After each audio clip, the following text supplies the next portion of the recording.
ಮಂಗಳೂರಿನ ಸೂಟರ್ಪೇಟೆ ಗ್ರಾಮ ಲೆಕ್ಕಾಧಿಕಾರಿ ಕಚೇರಿಯ ಬಳಿ ಹಿರಿಯ ಮಹಿಳೆಯೊಬ್ಬರ ಕುತ್ತಿಗೆಯಿಂದ ಚಿನ್ನದ ಸರವನ್ನ ಎಳೆದು ಪರಾರಿಯಾಗಿರುವ ಪ್ರಕರಣದಲ್ಲಿ ಪೊಲೀಸರ ಕೈಯಿಂದ ತಪ್ಪಿಸಿಕೊಂಡಿರುವ ಆರೋಪಿಯ ಸುಳಿವು ಇನ್ನೂ ಲಭ್ಯ ಆಗಿಲ್ಲ.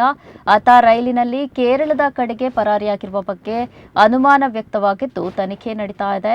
ಪ್ರಕರಣದಲ್ಲಿ ಉತ್ತರ ಪ್ರದೇಶದ ಮುಜಾಫರ್ನಗರದ ರವಿ ಬೌರಾ ಮತ್ತು ಗೊಂಡಾ ಜಿಲ್ಲೆ ಕನೀಲ್ಗಂಜ್ ಶಿಶಾಮಾ ಗ್ರಾಮದ ಮೊಹಮ್ಮದ್ ಸಾಹಿಲ್ ಅಲಿಯಾಸ್ ಸಿದ್ದಿಕಿ ಎಂಬಿಬ್ಬರನ್ನ ಪೊಲೀಸರು ಈಗಾಗಲೇ ಬಂಧಿಸಿದ್ದಾರೆ.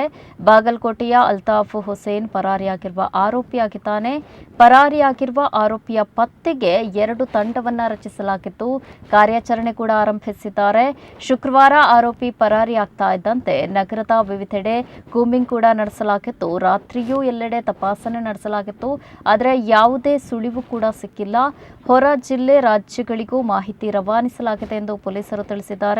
ಇನ್ನು ಬಂಧಿತ ರವಿ ಬೌರಾ ಮತ್ತು ಮೊಹಮ್ಮದ್ ಸಾಹಿಲ್ನನ್ನ ನ್ಯಾಯಾಲಯಕ್ಕೆ ಹಾಜರುಪಡಿಸಲಾಗಿದ್ದು ನ್ಯಾಯಾಲಯ ಆರೋಪಿಗಳನ್ನು ಜುಲೈ 6ರವರೆಗೆ 10 ದಿನ ಪೊಲೀಸ್ ಕಸ್ಟಡಿಗೆ ನೀಡಿದೆ.